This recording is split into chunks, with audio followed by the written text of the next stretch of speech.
Just to share a quick thought with everyone, we constantly ask, how the ancient civilizations were so aligned, so attuned to nature and the universe and all these things, and we have to understand it's what they were identifying themselves as. They didn't identify themselves as colors and nations and borders and laws and all these things. They understood that there was an invisible law to the eye here which governs all things. And this is why they didn't set up a government system. They knew this system, the true system, which we choose to ignore. And they acknowledged that it was themselves. And it's not the self that we have come to familiarize ourselves with through the words and the mind body. It is the universal self, which, again, as I stated, is an invisible law. It's what revolves the stars and the moon. It's what phases the moon. It's what rotates the sun. It's what digests your food. It's what moves 100 legs on a centipede at one time.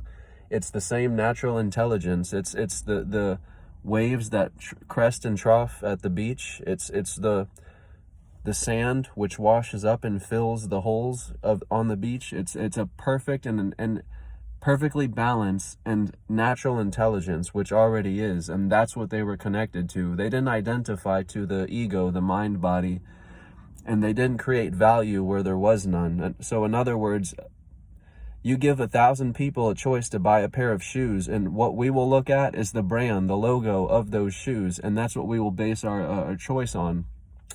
They didn't see these things. They didn't see classifications. They didn't see brands. They didn't see values. They didn't see borders and tribes. They saw one presence, one people, and they understood that we were all this presence. We were all this intelligence. And you can't create value where there is none. In other words, value cannot belong to something which never was. You are not this human species, and that is why you cannot fulfill yourself through materials and riches.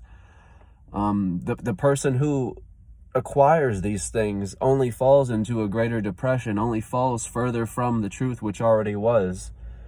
And it's because it's already yours. Everything you're seeking, everything you're trying to be, everything you're trying to acquire, everything you're trying to fulfill, you already are. You've already done it. Look around you. You're not who you think you are. The final act, the final doing has already been done by you, the self that you call God, that you mistakenly call God. There is no God. And when I say that, I don't mean it in the way of there's no God, there's nothing, as an atheist does. I'm saying it as the sense of you don't know who you are. You have not met yourself. You have not experienced the moment fully without the mind-body present telling you that there is a beginning or an end, or that there's a tomorrow or a yesterday. And this is the dualistic principle that we bounce back and forth between the you and the me, the inside and out, the forward and backward, but none of these exist. They all happen through the observer, which is you, the I. So when you say, I am that I am, you are acknowledging your true self and your true power for who and what you are. But we do not do this. We choose to prolong and distract the mind body with various games, social medias, and all these celebrity gossips, which mean nothing. They change nothing. And this is what we chase, this is what we share, this is what we immerse ourselves into, while meanwhile blaming a government or a system or a corrupt being for doing this to us. When it's 2022, all choice is yours. You have the world, you have the universe right in your fingertips with the very smartphone that you hold every day. So what you choose to feed yourself through this phone is your choice. No government nor system is doing it to you. You have all the intelligence to familiarize yourself with the algorithms which repeat through your social media, which repeat through your daily lives, which repeat through everything you are doing, because you are so much more and you are hiding from yourself day after day. And it's comfortable to lie and hide to ourselves. And that's the funniest part, is it's not some government lying to you, it's yourself. You've had the power all along, and that's the funniest part, is we watch these movies and we quote them all day. The Matrix, Wizard of Oz, Alice in Wonderland, Fight Club. All these movies are giving you the answer, which you are. You already are it. You have the power all along. But again, we will share these quotes and then share another status or news story about how government's enslaving the people. It's a mixed message. You are what's getting in your own way, and we don't realize it, because the hardest part is letting go. And what letting go means is letting go of all that you believe. And it's not just your beliefs as far as a religion or a worldly system or political party. It's a belief of who you are, and that is your most sacred kept belief, is who you are. That is what we cling to and defend till the very last second, till the day we die. And remember, death is not physical. So when I say till the day we die, it's till the day, till the minute, till the second that we accept and surrender ourselves to this moment, to at last meet ourselves as this moment, to realize you are not what's transpiring through the moment. Therefore, you cannot die, because if you are the moment does not begin or end. The moment does not change or transpire through anything. All change transpires through the moment. Therefore, there is nothing for you to hold on to, as Terence McKenna says. And if only people knew that, they wouldn't try to hold on. They wouldn't try to cling on. But it's a defense mechanism to the ego. And again, that's what we don't realize. We are what gets in our own way. So artificial intelligence, governments, all these entities that we feel threaten our experience are only threatening our own dream of who we believe we are as this ego, the separate entity which is driving this experience, which is driving the universe and all things, because we say we're the most intelligent species here out of all animal.